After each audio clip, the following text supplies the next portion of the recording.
Epicentro de los plátanos orientales. Hoy escribían en un diario respecto a una investigación que hizo la Universidad de Chile junto con otras organizaciones, y el 62% de las alergias corresponden al plátano oriental. Y el doctor que escribía se preguntaba, y uno también se lo pregunta, ¿por qué el Ministerio de Medio Ambiente y el de Salud no se pondrán de acuerdo y dan instructivos para que ese tipo de árboles y otros que también producen alergias se dejen de plantar por los municipios? Porque realmente afecta mucho, e incluso identificaba 20 millones de dólares de costo entre consultas médicas y medicamentos. Claro, se ahorran por un lado porque el árbol al parecer crece con poca agua, es un árbol que crece rápido, pero tienes una incidencia sobre la salud pública que no es menor. Bueno, como pueden ver, muchísima gente sufre de las alergias, es increíble. Yo, por ejemplo, jamás en mi vida había sido alérgica y hace un par de años acá en Chile me volví alérgica, entonces como estamos entrando en un mundo, los nuevos alérgicos también. Y me puse a estudiar un poquito de qué se trata, por qué Chile sufre tanto también de este tema de las alergias, y la definición que dice es que es una respuesta exagerada de nuestro sistema inmune frente a un agente externo que muchas veces está en el aire, como el polvo, el polen. Y para eso es importante saber qué pasa si esto se vuelve un problema. ¿Qué hacer? ¿Qué no hacer?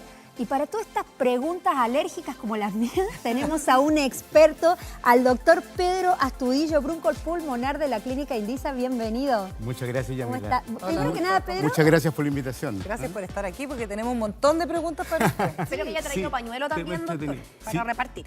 ¿Ah, sí? Pañuelitos. Claro, no traje, pero Yo tengo un montón útiles acá, son, te digo. útiles son. Sí, Doc, bueno, primero, ¿estuve bien en la definición? ¿Corresponde? Sí, claro, la alergia es una respuesta que tienen las determinadas personas en el caso de las alergias respiratorias, estamos hablando porque hay alergias alimentarias, alergias a picadas de insectos, etc. Pero las respiratorias es algo que uno inhala.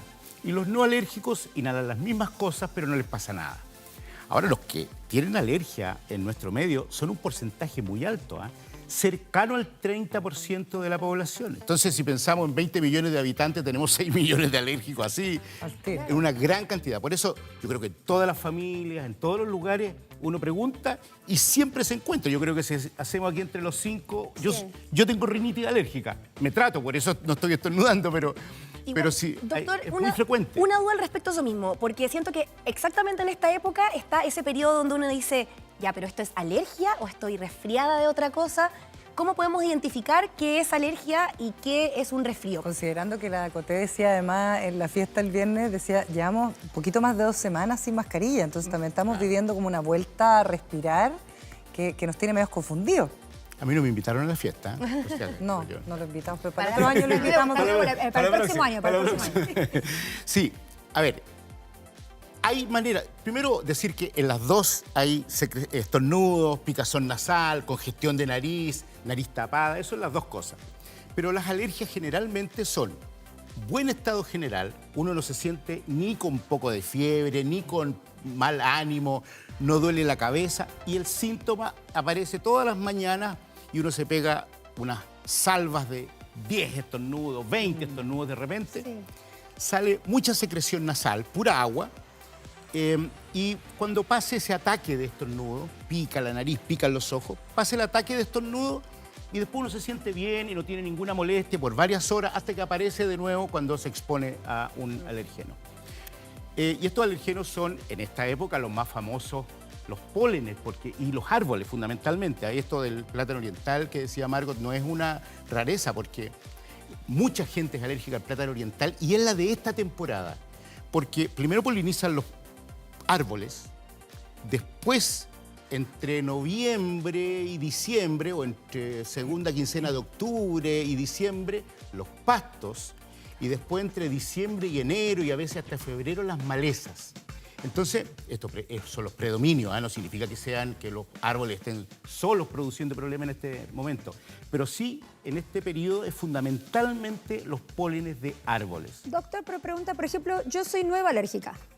¿Por qué pasa eso? ¿Por qué una persona puede no haber sido alérgica nunca y después hace 2, 3 años, 5 años uno se vuelve alérgico a algo? Porque las alergias dependen de dos cosas fundamentales. Una es tener una condición genética que te predispone. Si uno toma a los alérgicos aquí y acá pone a toda la familia un árbol genealógico y aquí pone a los no alérgicos y acá su propio árbol genealógico y pone un puntito rojo en todas las personas que son alérgicas, en la familia de los alérgicos que los teníamos acá, va a estar lleno de puntitos rojos.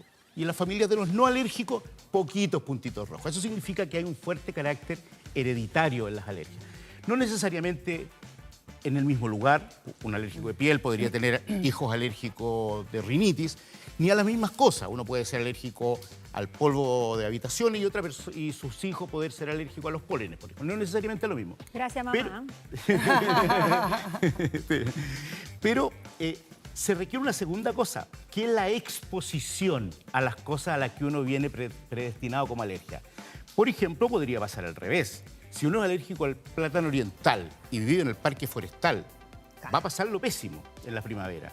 Pero si se cambia a vivir, no sé, San Pedro de Atacama, no hay plátanos orientales y va a estar súper bien de su rinitis o de su asma. Entonces, es una condición genética, pero requiere un factor ambiental para que se manifieste. O sea, doctor, eso de las abuelitas que se cambiaban de ciudad de pronto hacia la costa o a lugares más secos, o sea, les funcionaba, es real.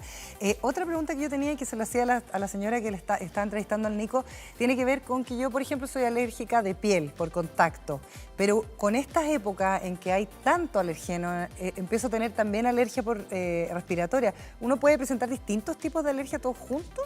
Claro.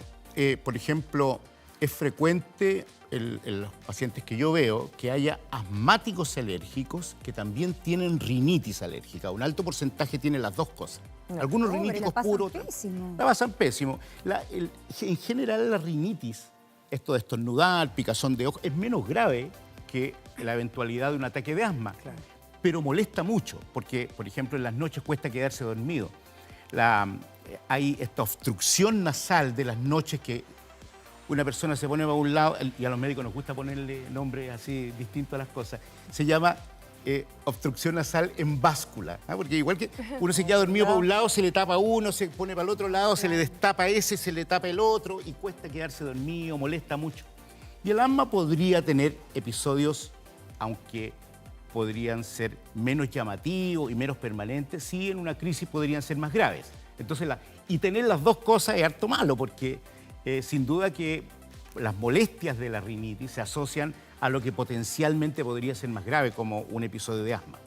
Doctor, y somos bastante buenos para automedicarnos, ir a la farmacia y pedir un antialérgico. ¿Sirve cualquiera? ¿Cómo se define? ¿Es necesario ir al doctor? ¿Y en qué minuto ya estamos como para una visita médica para que nos diagnostiquen exactamente lo que tenemos? Sí, decir primero que las alergias hay en niños y adultos, pero normalmente no en los más chiquititos. Los niños menores de 2 años, 3 años, para las alergias estacionales requieren unas 2 o 3 primaveras para reconocer al alergeno que les produce el problema. Y por lo tanto, lo que normalmente, y lo ligo con la pregunta que me hacía Margot, los más peligrosos para automedicar son los niños más chiquititos, porque uno les podría hacer daño a veces con pequeñas dosis de un medicamento. En los más grandes, o en los adultos, que tienen muchas molestias, hay 2 tipos de tratamientos fundamentales. Los llamados antialérgicos, que todo el mundo los conoce, y seguramente la mayoría también lo ha escuchado nombrar como antihistamínicos. Mire, desloratadina, leocetiricina, rupatadina, fexofenadina. Bueno, hay un montón que de algunos son más conocidos que otros. Y tomar una dosis nocturna, es importante tomarlo en la noche, hace un efecto favorable al disminuir los síntomas de la alergia nasal. La rinitis alérgica, las alergias de piel, andan muy bien con los antihistamínicos en una dosis nocturna. Y es porque hay células del organismo que fabrican una sustancia que se llama histamina, que al circular por la sangre es la responsable de los síntomas de la alergia. Entonces, si uno la bloquea con un antihistamínico, anda súper bien, porque uno bloquea el 90% de los síntomas. Y perdón, ¿y cuánto tiempo puede ser eso? Puede ser toda la primavera, se puede tomar, en general son muy carentes de efectos colaterales, entonces uno podría tomarlo de septiembre a diciembre, de septiembre a enero, a febrero, dependiendo a qué cosa uno es alérgico. Doc. Y recordar sí que cuando uno toma uno determinado, cualquiera de ellos, no hay ninguna excepción, entre 4 y 6 meses empieza a perder potencia y hay que cambiarlo por otro. Y al cabo de 6 meses por otro. Como la mayor parte de la gente tiene alergias estacionales, no importa porque puede tomar el mismo que tomó el año pasado. Claro. Y el otro tratamiento son inhaladores nasales. El síntoma nariz tapada, obstrucción de nariz, no es con tan buen resultado con antihistamínicos orales, pero tiene la ventaja que a uno le ayuda también con las alergias de piel y otras. Los inhaladores nasales, y esto es muy obvio lo que voy a decir, actúan directamente en la nariz. Y por lo tanto, tienen un efecto más local, si bien son más potentes para los síntomas nasales estrictos. Pero obviamente nos ayudan en otras alergias como piel. Y eso uno los pide para la alergia, pero para la rinitis. Claro, los inhaladores, un antihistamínico es de venta libre. Sí. Lo podría comprar cualquier persona. Un inhalador nasal normalmente es de indicación médica y le van a pedir una receta. Dice que se vuelven un poco adictivos también algunos inhaladores. De hecho, tengo una amiga que Los sufrió un poco de ese corticoides. tema. No. Pero- O sea, ¿en qué sentido? En el sentido que la próxima primavera va a tener que volver a usar. Pero es por la enfermedad, no por el medicamento. No es el medicamento que indujo una adicción, sino que es porque tiene una enfermedad. Es como si un diabético tiene que usar insulina, es por culpa de la diabetes, no porque Claro, la no porque lo insulina, quiera. no porque se hizo adicto a la insulina. Doc, y yéndome a algo más natural. Tengo acá un humidificador. Ay, por fin lo dije. Humidificador. Sí, que es para sacar aire húmedo en una zona más seca y dicen que ayuda a las alergias. ¿Es real, mito o mentira? Absolutamente mito, no sirve de nada. Yo tengo mala piel, Humidificar no la me piel, diga no, eso. esto no sirve de nada. Mire, al contrario, incluso antiguamente nuestras abuelas ponían una estufa Una olla. o un brasero en aquellos Sí, el tiempos, ¿no? brasero. Y una olla con eucalipto para que saliera vapor. Eso nunca sirvió de nada. Lo único que hacía en los inviernos, por ejemplo, era humedecer Humedecer los ropa de lugares, cama, claro. pijamas. Claro. Los niños quedaban todos húmedos. Peor. Pero el tamaño de la gota que se emite de vapor de agua no llega a la vía respiratoria más fina, porque es una gota relativamente gruesa. Las partículas que entran al fondo del pulmón son finitas y se requiere uno de estos nebulizadores para que entre a la vía respiratoria, de estos nebulizadores, pero no de Directo. estos vaporizadores o A la basura, humidificadores. No, por eso- favor. ¿Y los eso no sirve purificadores nada. de aire sirven de algo? Esos filtran, van recogiendo aire, tienen un filtro, toman el aire y el aire que sale por acá sale sin pólenes. Ya. Pero tendríamos que tener todo cerrado y sellado. Porque o sea. si abrimos la puerta o la ventana, se nos van a entrar los pólenes de afuera. Entonces, la efectividad real no es tanta. Muy baja. Tendremos que estar entre un avión. Doctor, ya que nos está desmitificando algunas cosas, tenemos una gráfica aquí para preguntarle por algunos mitos o realidades. Y usted, que Bueno, es el especialista, nos dirá. Si no tenías alergia de niño, no la tendrás de adulto. ¿Mito o realidad? No, ese es un mito. Se puede adquirir la alergia en cualquier momento. Yo decía que uno puede estar genéticamente predispuesto, pero eso no significa que uno va a nacer con la enfermedad. Hay muchas enfermedades que son así. Una persona nace con la capacidad para ser diabético y aparece la enfermedad a los 50 años, pero la condición genética para tenerla la tenía heredada de sus padres, la tuvo siempre. Las alergias también. Entonces depende de que uno tenga la condición genética, pero además que se exponga a las cosas a las cuales viene predestinado para ser alérgico. Ya, perfecto. Y si no, en el ejemplo teórico, típico, ¿no es cierto?, de estar en una burbuja de cristal, ese Ajá. alérgico podría no tener un síntoma nunca. Jamás. Claro. Y ser genéticamente idéntico a otro que está viviendo ahí en el parque forestal y lo Está, molesta. pero muerto de Claro, alergia. eso. Otro mito o realidad que le queríamos preguntar. Las alergias no se pueden curar. No tienen remedio. Mire, el tratamiento hace que uno puede estar sin síntomas, pero la condición genética que a uno lo determina como alérgico no se puede curar. se cura. Eso no lo modificamos. Ahora, en esto, el asma sobre todo, uno puede tenerlo, un asmático alérgico, uno puede tenerlo con el tratamiento. Había un profesor de mi gurú respiratorio, el profesor Girardi, padre del ex senador Girardi. Saludos al doctor Girardi. Mi gurú, así que aprovecho de reconocerlo. Él decía, el asma es como un volcán. Cuando el asma está con todos los síntomas, un asma alérgica, está en erupción. Con el tratamiento uno lo apaga. Lo apaga y puede tenerlo indefinidamente ahí. El volcán queda submarino, queda... Pero está ahí, latente. Congelado, pero el volcán está ahí. Pero está latente. Y algunos echan fumarolita, síntomas mínimos, y de repente, si ese niño se mejoró y fuma en la adolescencia, va a volver a tener asma seguramente. Cambiarse de zona geográfica ya lo estábamos hablando. ¿Ayuda a aliviar la alergia estacional? ¿Mito o realidad? Puede ayudar si uno se va a lugares donde no están los agentes que a uno le provocan alergia. eso Y que uno esto tiene no que hacer un necesariamente... estudio, ¿qué? Claro, porque uno con un test puede saber a qué cosa uno es alérgico. Entonces, por ejemplo, si uno es alérgico al polvo de No habitaciones... se va a San Pedro de Atacama. Y se va... Claro, por ejemplo, si yo me voy a vivir a la playa, ¿Ya? las casas de la playa normalmente están más cerradas, tiempos largos y más húmedas. Buen lugar para que haya harto polvo de habitaciones. Ah, Entonces claro. me va a provocar hartas molestias. Claro. Y hay personas que tienen alergia perenne, todo el año, como los alérgicos al polvo. Otras personas que son estacionales, los que hablábamos de los intermitentes, que las puras primaveras. Y otros son los intermitentes auténticos. Por ejemplo, soy alérgico al gato. En mi casa, a la caspita del gato. No tengo gato en mi casa, pero llego a algún lugar donde hay gato y rápidamente... No, y uno dice, aquí hay un gato. Oiga, yo, doctor, le puse un gato a mi hija para que se le hiciera defensas contra la alergia al gato. ¿Mito o realidad? Mito, Ya. mito porque lo que hace es sensibilizarla y cuando uno se va exponiendo, porque si no, mira, piénsalo de esta manera, un alérgico a la amoxicilina tendría que estar tomando siempre amoxicilina hasta que ya no le Hasta haga que se nada. le pase, claro. Y generalmente va a ser reacciones cada vez más severas. Hay un tratamiento que se llama inmunoterapia, que antiguamente cuando no había los medicamentos más eficaces que hay hoy día, se pinchaba con dosis mínimas del alergeno a la cosa que era alérgico. A mí me alcanzó a tocar aplicar ese tratamiento en mis primeros años de profesión. Y uno le iba poniendo las cantidades de alergeno de las cosas que sabía y le iba diciendo pequeñitas, una semana después. Entonces, a lo largo de 3 años, después de pincharse durante 3 años, la alergia se reducía. Tampoco puedo decir que las respuestas eran espectaculares, pero si yo no tenía cómo prevenirlas, era harto bueno.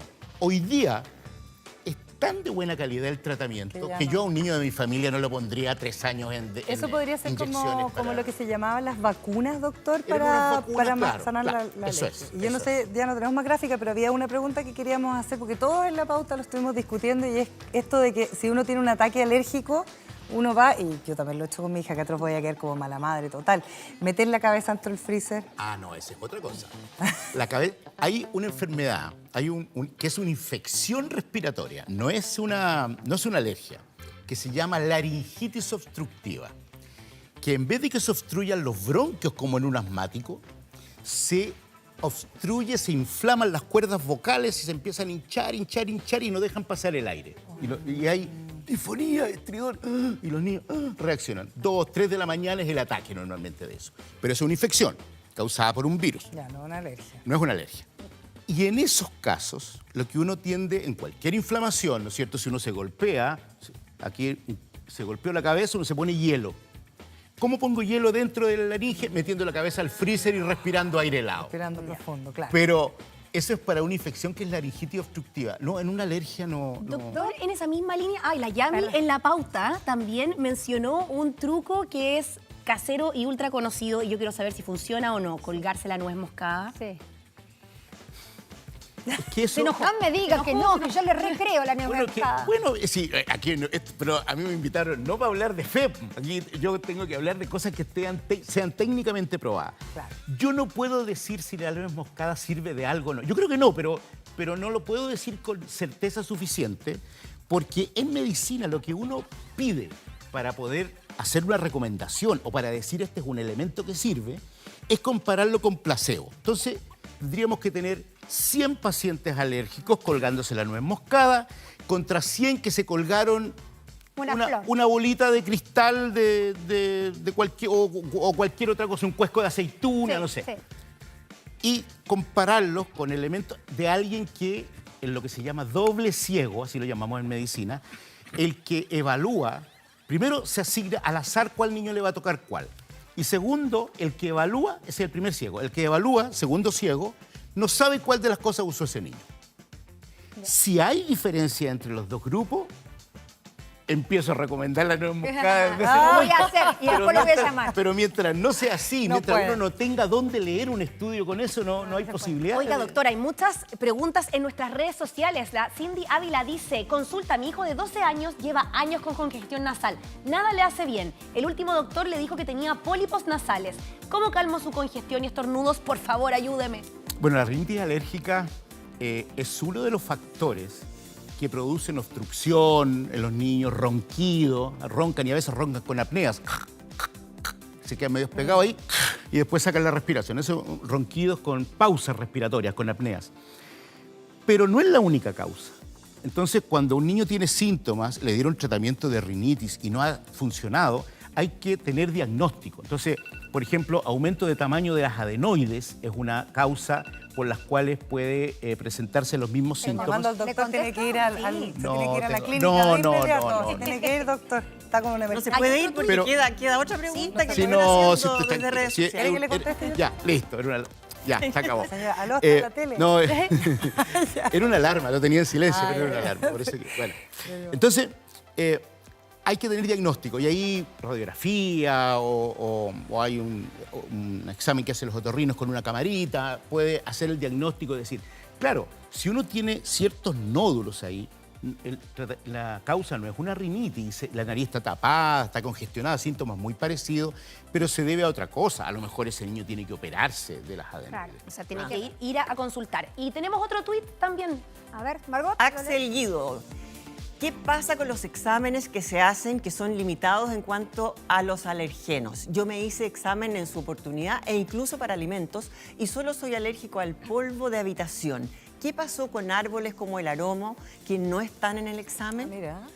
Claro, es que uno de los exámenes no tiene que pretender que sean la panacea de nada. Los exámenes ayudan en la medida que uno los pueda interpretar adecuadamente. Si uno quisiera hacer test de alergia para todo lo que existe, no terminaría nunca. Porque uno son, no sé, cientos Alérgica de al miles mar, de millones de cosas a los alérgica cuales al uno podría exmarido, hacer puede ser. Bueno, Alérgica claro, a ¿Qué le pasó a la nena? Pero mira lo bien tendríamos que que está. sacarle una muestra de piel al ex marido y ponérsela. Claro, gente alergia, Bueno, alergia.